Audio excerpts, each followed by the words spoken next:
Hello everyone, I am Reshma and today's topic is about bills of exchange.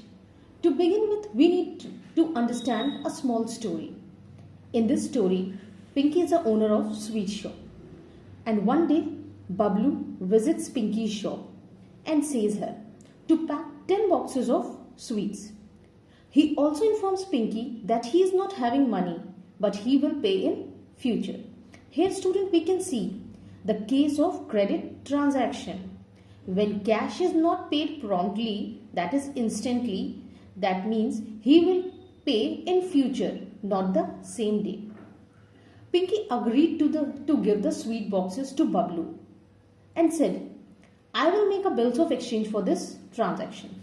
Students, now let me show you a specimen of bills of exchange. See. This piece of paper is called bills, which contains the name of drawer, drawee, their signature, the date on which the amount is to be paid. This bill has two copies. The copy which is with the drawer, that is Pinky, is called bills payable. It is an asset for her since she is going to recover the amount from Bablu. On the other hand, the bill which is with Bablu is called bills payable and it is considered as liability since Bablu has to clear his dues. Furthermore, to get a clear understanding about this topic, students, let's focus on its meaning. It is one of the negotiable instrument. Likewise, promissory note, bills of exchange, checks, these are all negotiable instrument. It is an order in writing directing a person to pay a sum of money to a specified person.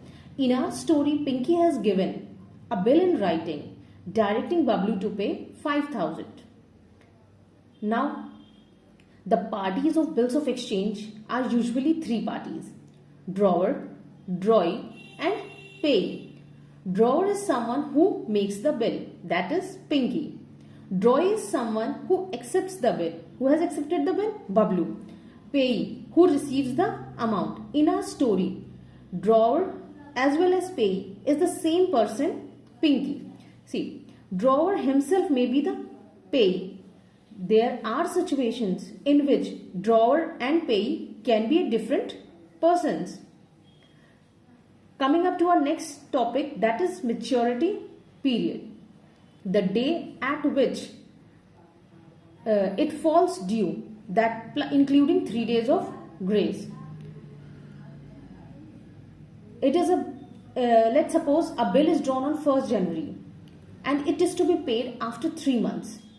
In this case, the maturity period will be 1st April including 3 days of grace and it will be on 4th April. Maturity period can come with two conditions. First is the case of public holiday. Now, what is public holiday?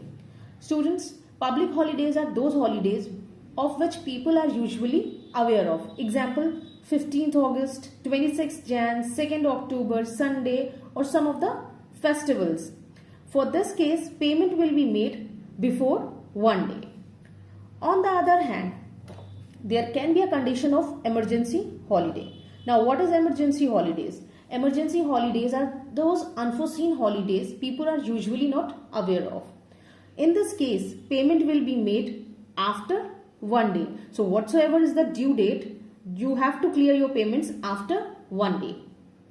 To proceed further, there are 4 uses of bill. But to get a grip over a chapter, I have bifurcated it into 2 categories. Our first category is when bill is honored.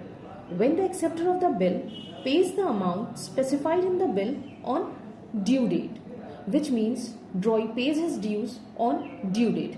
According to our story, Bablu keeps his commitment and clears his dues on maturity date.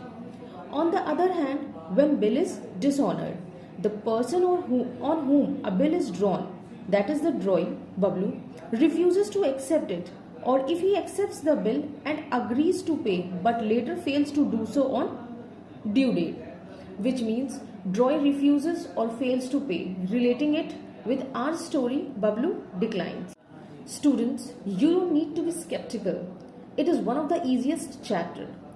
In our next video, we will learn our first case of honor, that is bill retained till maturity. Till then, keep learning, keep growing, and stay blessed.